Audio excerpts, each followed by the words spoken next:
Congratulations বন্ধু, শেষমেশ বিয়েটা করতে যাইতেছোস। Thanks man. তুই যে আমার বিয়াতে আইসোস এটাতে আমি অনেক খুশি হয়েছি। কিন্তু ভাবি কই? ভাবি কেমন আছে?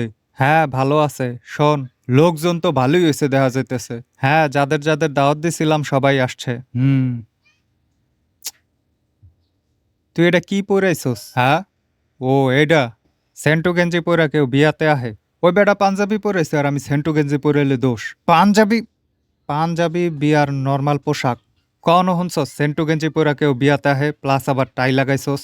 একটু ইউনিক কিছু পরলাম, ফ্যাশন ইউনিক হইতে হয়। হাপ হালা, তোর কোনো সেন্স নাই? তুই কি বলত? কে, সমস্যাটা কি? কোথাও লেখা আছে যে স্টাইলিশ জামা কাপড় পরে বিয়ায় যাওয়া যাবে না? সেন্টু গেঞ্জি স্টাইলিশ? এটা অনেক দামি গেঞ্জি, ব্র্যান্ডের জিনিস। যা, যে পাল্টাই আয়, আমার শার্ট আছে, এটা পর যায়। না, সিন ক্রিয়েট করিস না, সবাই তাকায় আছে। ও, এবার বুঝছি, তুই জেলাস। কি? তোর বিয়া কিন্তু সবাই আমারে দেখতে আছে, তোরে কেউ পাত্তা দিতে আছে না, এজন্য তুই জেলাস। হ, বুঝছি, ভাবি আমার উপরে কেরাস খাইছে, এখন আর তোরে বিয়া করতে চায় না। হালা, থাক থাক, তুই চিন্তা করিস না, আমি অতটা খারাপ না। তোর বউ তোরই থাকবে, তোর বউরে আমি পাত্তা দিমু না। যা যা, কাজে পড়ছে, আমি যে খাওয়া দাওয়া করি গা। জেলাসি ভালো জিনিস না, এগুলা বাদ দে। আজকে একটা খুশির দিন।